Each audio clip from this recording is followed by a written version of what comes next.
السلام علیکم ورحمۃ اللہ وبرکاتہ۔ امید کہ آپ تمام عازمین اور عازمات خیریت سے ہوں گے۔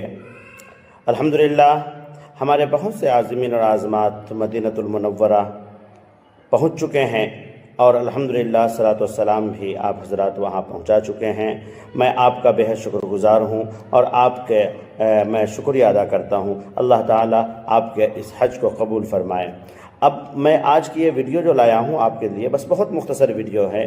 بس آپ یوں سمجھے کہ آپ نے پہلی قسط، دوسری قسط، تیسری قسط جمع کر کے الحمدللہ آپ مدینہ المنورہ کی سرزمین پر، یا چند حجاج کرام مکہ المنورہ کی سرزمین پر بھی پہنچ چکے ہیں۔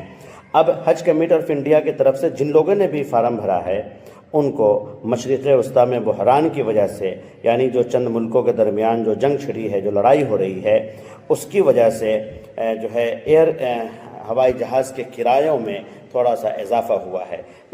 لہٰذا اس اضافہ کو دیکھتے ہوئے حج کمیٹی آف انڈیا نے ہر حاجی کے اوپر یہ لازم قرار دیا ہے کہ وہ 10,000 روپے وہ جتنا جلد ہو سکے، یعنی 15 مئی تک وہ جمع کر دیں۔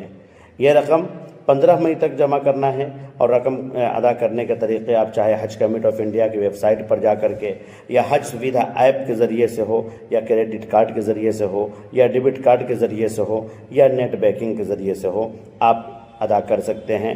یا اسی طریقے سے اگر ان تمام کے علاوہ بھی اگر آپ جس طرح اس سے پہلے 3 قسطوں میں آپ نے پیسہ جمع کرایا ہے حج کمیٹی آف انڈیا کا کے کھاتے میں، اسٹیٹ بینک کے ذریعے سے، یا کیا اس کو بولتے ہیں یونین بینک کے ذریعے سے، آپ اس کی slip Haj Committee of India پر جائیں گے، آپ اپنا کور نمبر ڈالیں گے، اور جس بینک میں آپ جمع کرنا چاہتے ہیں آپ سلیکٹ کریں گے، مکمل نام کے ساتھ، کور نمبر کے ساتھ۔ آپ کو صرف تاریخ اور پیسے بھرنے ہوں گے، اور آپ وہاں جا کر کے آپ وہاں جمع کر دیں گے۔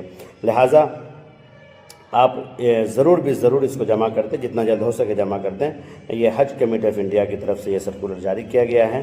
مجھے امید ہے کہ آپ ضرور جمع کریں گے، تاکہ آپ کا حج جو ہے یہ آسان ہو جائے، اور اللہ تعالیٰ آپ کے اس حج کو قبول فرمائے۔